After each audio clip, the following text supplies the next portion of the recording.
have a tall task on hand, but what did Maureen McGarity say? Hey, look, just have fun and enjoy the moment off the steal and the make from Faith Masonis. Masonis, the first 2 points of the game. His team. Yeah, she was an honorable mention All-American last year, right, at Princeton. Had 21 this year against South Carolina. A big pickup. In the conference, they already exceeded last year's win total, a group that made it to the Sweet 16, missing some familiar faces, but Diamond Miller has been the huge comeback story. Good ball movement, Sellers for three, dead on, but just out of the basket. Pinzon helps the Terps come up with the offensive board and the and one for Masonis. You can say I know there's a right. Well, you have a daughter, Jimmy. So I know. There's a lot of things there that go with that conversation. I'm impressed that you were able to pull that up from, the archives as Lavender Briggs. How about that for a full-on experience for these young ladies making their first trip to the NCAA tournament? Well, they were Holy Cross was, I believe, 7 miles. First Patriot League title since 2007. Now here in the NCAA tournament, and there you go, first bucket. Good drive baseline, strong, making a play out of that 3-ball corner. Here's Abby Myers, pulls up in rhythm, off the mark, but there's Masonis with an offensive rebound. And that's been helpful for the Terrapins. Now she takes the shot and knocks down the mid-range. Again, that torn ACL injury last year limited her to only 9 games. Boy, she shoots a good ball to that release right there from the 15-foot mark. Holy Cross doesn't want this one to get too far out of reach after the first quarter, as Addison Cross with the take and finishing with the left hand at the rim. They get aggressive and drive it, just stick their head down and play without fear. You've got to play fearless in this NCAA Women's Tournament, no matter what your seed is.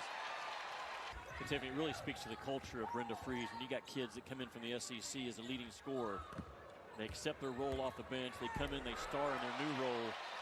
And the versatility of a kid like Abby Myers from Princeton. They're out to a rough start here, but I hope they'll get their feet under them. She told us yesterday that when she was 11, 12 years old, she started watching a lot of film with you. We've been through a lot, coached men for X amount of years, women for 16 at Army, so it's been interesting.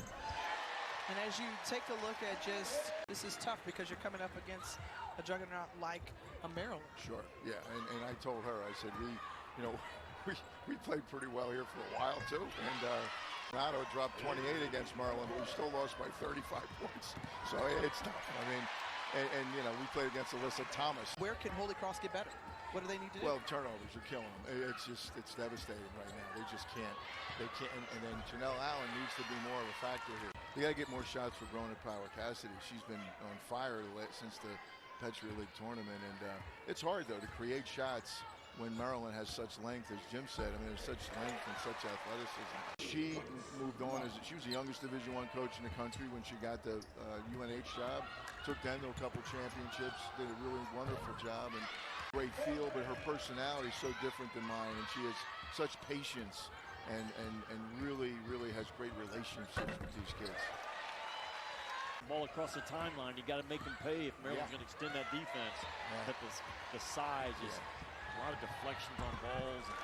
When you take a look at a player like a Diamond Miller, if you're a coach and obviously the scoreboard, you wear proud dad well, and a great admiration shared and respect and love between you two. Thanks so much. We appreciate your time. Thank you, Tiffany. Thanks so much. Two girls, Charlotte and Caroline.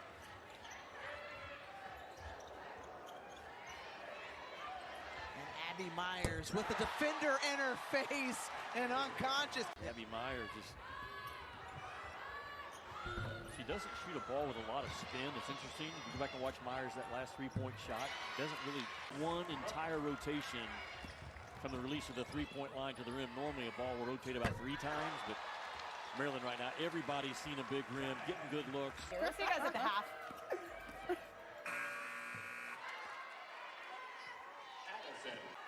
not going to get a lot of second shot opportunities if you're Holy Cross. The first shot has to be good.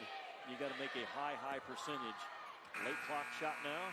and is There we able to go. get out of the hands of Caitlin Flanagan, the true freshman, in enough time.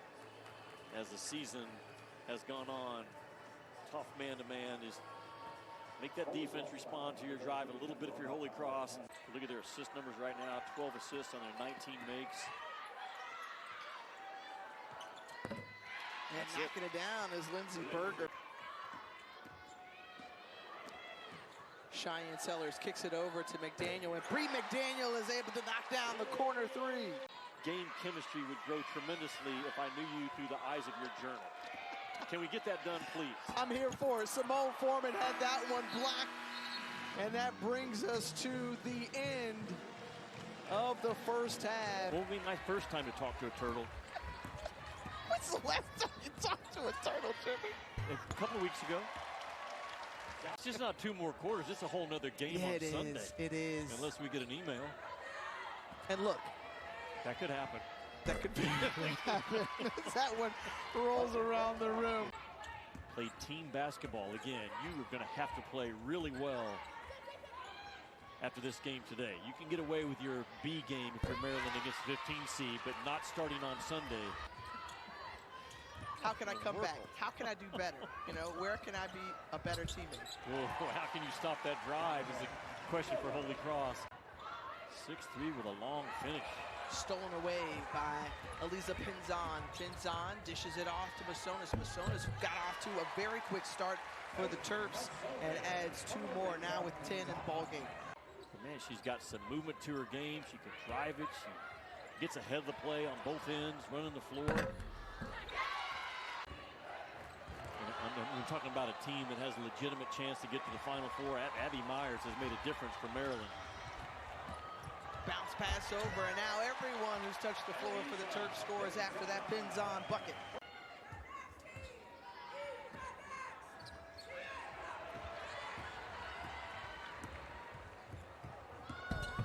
What a move by Cheyenne Sellers. Different that we've seen this year. Instead of 4 sites now, they've trimmed it down to 2 in Greenville, South Carolina, and Seattle, Washington.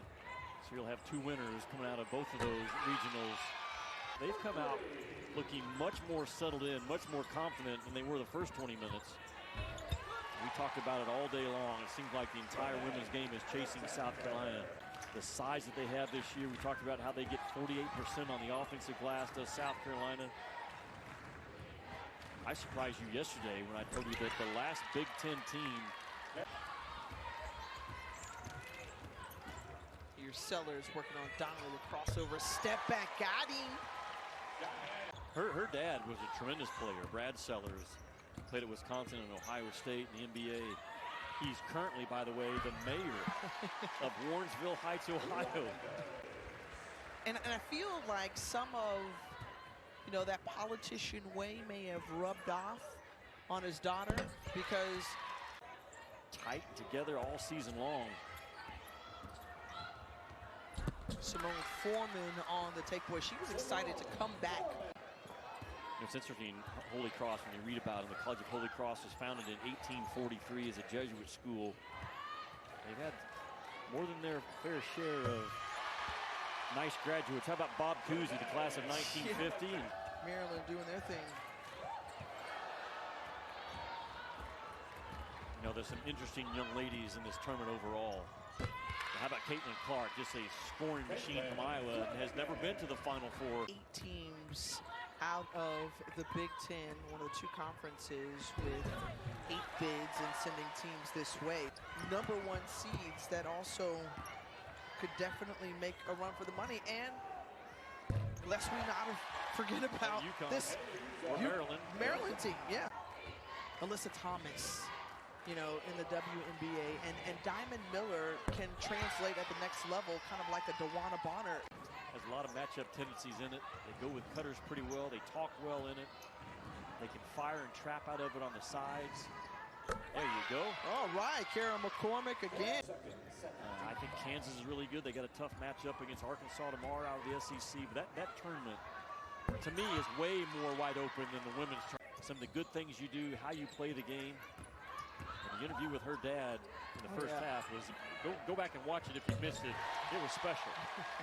Interesting storyline is the fact that Brenda Fries will likely go against her alma mater. Graduated from Arizona. And she played there briefly until she got injured, and then she became a student assistant. Been to Tucson? You've been to Arizona's campus? I have. Man, I was there this year for men's game, Tennessee and Arizona. I went down I walked down the mall, I think is what they call it, right there on campus. One of my favorite places in the country. What have you thought about Maryland's campus here in College Park? I know you're staying right near it and getting a little bit more familiar with the digs around here. In a big room? Yeah. In a big room. I'm staying in a big room too. Being in the United States, away from her home country, to adjust so well, be so successful. Patriot League Rookie of the Year in 2020-21, four-time member of the Irish national team. Taking a look at Maryland today, 21 assists on their 33 makes. And their ability to play aggressive but not selfishly is very impressive to me. There's a difference. They are set up to be clicking on all cylinders on Sunday afternoon against an Arizona team out of the Pac-12 for the right to move on to the Sweet 16.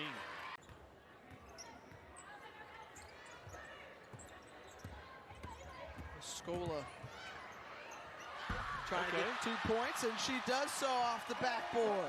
But Lisa Pinzon, who has played most of the way, she holds it as time winds down, and it's over. 93-61, a convincing win for the second seed Maryland Terrapins.